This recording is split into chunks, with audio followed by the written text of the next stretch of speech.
Hello friends, good morning, welcome back to my channel. দেখো, প্রিয়া প্রজাপতি channel সবাইকে স্বাগত জানাই। আজকে এই ভিডিওটা দেখো, এই যে একটা ছোট্ট মিনি ব্লগ তোমাদের সাথে শেয়ার করছি।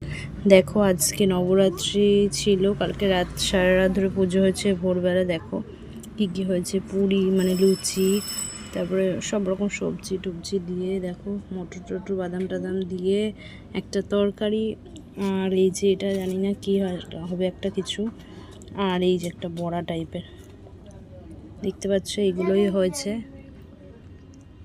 মানে শীতলা পুজো বলতে পারো, ওটাই হয়েছে। আর শীতল পান্তাটা খাবো দুপুরে।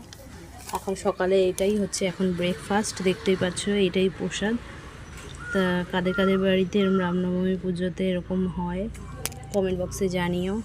দেখো, দেখতে পাচ্ছ কি সুন্দর লাগছে দেখতে, কি সুন্দর হেভি সুন্দর। আর এখনই বানিয়েছে তো, মানে পুরো মচমচে, দেখো দেখতেই পাচ্ছ। এখন খাবো আমি। তোমরা ভিডিওটা ভালো লাগলে লাইক কমেন্ট শেয়ার করে পাশে থেকো। Tata, by.